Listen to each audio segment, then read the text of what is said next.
Good morning. आज मैं चर्चा करूंगा इस वीडियो में छायावाद की भाषा शैली के बारे में, उसकी कलात्मकता के बारे में। छायावादी कवि जो हैं उन्होंने खड़ी बोली का प्रयोग किया है और खड़ी बोली का पहला जो कवि है वो अमीर खुसरो है, जो लगभग हिंदी साहित्य का पहला कवि माना जाता है। अब खड़ी बोली ने 1000 वर्ष के काल में बहुत यात्रा की है, प्रगति की है। द्विवेदी युग में खड़ी बोली को संस्कृतनिष्ठ बनाने का उनका बहुत ज्यादा प्रयास रहा था। खड़ी बोली को व्याकरण की दृष्टि से परिमार्जित करने का महावीर प्रसाद द्विवेदी का बहुत ज्यादा प्रयास रहा था। और द्विवेदी युग के बाद जो छायावादी साहित्य है वो संपूर्ण छायावादी साहित्य सूर्यकांत त्रिपाठी निराला, महादेवी वर्मा, सुमित्रानंदन पंत, जयशंकर प्रसाद, चारों कवियों ने खड़ी बोली का ही प्रयोग किया है। लेकिन छायावादी कवियों की खड़ी बोली और द्विवेदी की कवियों की खड़ी बोली में बहुत ज्यादा अंतर है। छायावादी कवियों ने उसमें और आगे बढ़कर संस्कृतनिष्ठ शब्दों का प्रयोग किया, तत्सम शब्दों का बहुत ज्यादा प्रयोग किया है, बहुत उसको क्लिष्ट बनाने। छायावादी जो साहित्य है उसको हर किसी के बस की बात नहीं कि वो उसको पढ़ सके, उसको समझ सके, क्योंकि उसकी जो भाषा है वो बहुत क्लिष्ट है, कठिन है, परिमार्जित है, संस्कृतनिष्ठ है, व्याकरणनिष्ठ है, शुद्धता का बहुत ज्यादा ध्यान है। तो छायावादी कवियों ने खड़ी बोली को पूरी तरह संस्कृतनिष्ठ खड़ी बोली को स्वीकार किया है। उनकी जो भाषा है पूरी तरह संस्कृतनिष्ठ है।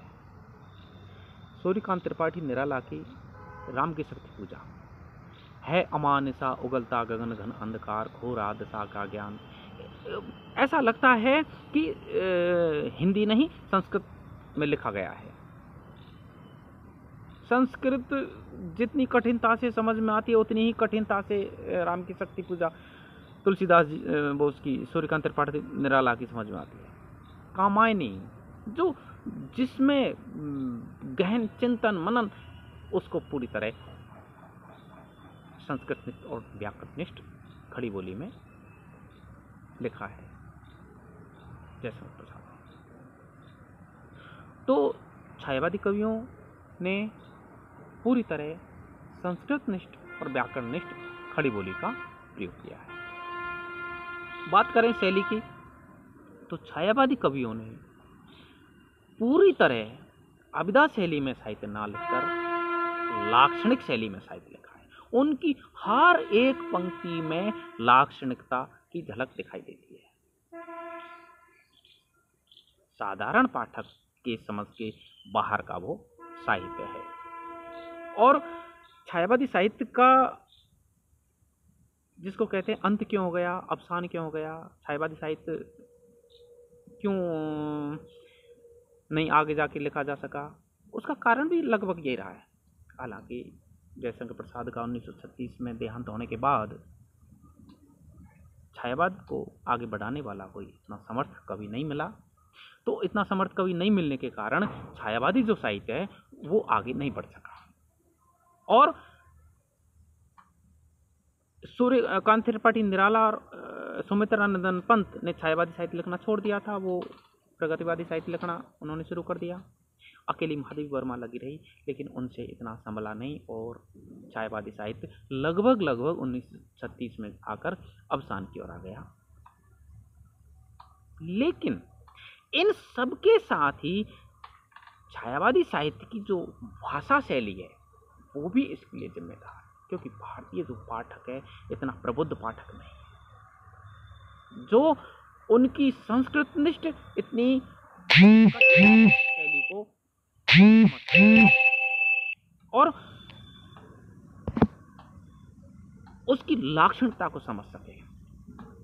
जयशंकर प्रसाद ने जो नाटक लिखे, उनके लिए उन नाटकों में उन्होंने कहा कि मेरे नाटक इक्के या खोमचे वालों के लिए नहीं है, रिक्शे टांगे वालों के लिए नहीं है कि एक अन्य दो अन्य देख कर वो उसको नाटक को देख सके। मेरे नाटक को मंचों पर दिखाने के लिए बहुत उसकी जरूरत है। और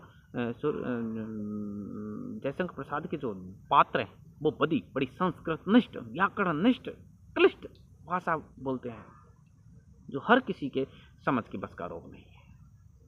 उसमें उन्होंने गीतों का बहुत ज्यादा प्रयोग किया है। भारतीय संस्कृति अरुण मद में देश हमारा, जहां पहुंचन जान से तुझको मिलता एक सहारा, कार्नेलिया जो विदेशी राजकुमारी है वो गाती है। तो छायावादी जो साहित्य है उसकी जो भाषा है वो बहुत क्लिष्ट, कठिन और लाक्षणिक शैली युक्त उसकी शैली होने के कारण छायावाद ने ज्यादा। तुलसीदास जी का रामचरितमानस जनमानस पर क्यों छा गया? क्योंकि उन्होंने एक सरल अवधि भाषा का प्रयोग किया था और सरल अवधि भाषा के प्रयोग के कारण वो जनमानस पर छा गया, हर जबान पर वो आ गया। लेकिन हर एक देहात का, गांव का व्यक्ति रामचरितमानस की चौपाइयों को गुनगुनाता गाता हुआ मिल जाएगा। लेकिन सूर्यकांत त्रिपाठी निराला, सुमित्रा नंदन पंत, महादेवी वर्मा और जयशंकर प्रसाद की रचनाओं को हर एक साधारण पाठक के बस का रोग है। उसको प्रबुद्ध पाठक चाहिए और प्रबुद्ध पाठक के ही बस का रोग है कि छायावादी साहित्य। अब प्रबुद्ध जो वर्ग है वो बहुत कम मात्रा में हुआ करता है, साहित्य के प्रति इतनी रुचि भी नहीं होती लोगों में कि अपने आप को उस स्तर पर जाकर उसको समझ सके। हर पाठक को साधारण से साधारण भाषा में लिखा साहित्य ज़्यादा पसंद आता है। तो छायावाद का अवसान का कारण, छायावादी साहित्य का आम जनजीवन में प्रचार प्रसार का नहीं होने का कारण उनकी कहीं न कहीं क्लिष्ट भाषा शैली, कठिन भाषा शैली आड़े आई है। लाक्षणिक शैली उसमें आड़े आई है। कठिन लाक्षणिक शैली के कारण, कठिन भाषा के कारण वो कहीं न कहीं उसमें दिक्कत खड़ी करता है। इस तरह छायावादी जो साहित्य है उसमें खड़ी बोली का उन्होंने प्रयोग किया है, वो भी संस्कृतनिष्ठ और व्याकरणनिष्ठ। तो छायावादी जो साहित्य है उसमें खड़ी बोली का प्रयोग हुआ है और लाक्षणिक शैली का प्रयोग हुआ है। और इसके साथ ही छायावादी जो कवि है पूरी तरह दार्शनिक कवि है, बहुत बड़ा फिलोसफर है और उसने दार्शनिक शब्दावली का भी प्रयोग किया है। वो भी एक कारण रहा है कि दार्शनिक शब्दावली के प्रयोग के कारण उसको ज़्यादा पहचान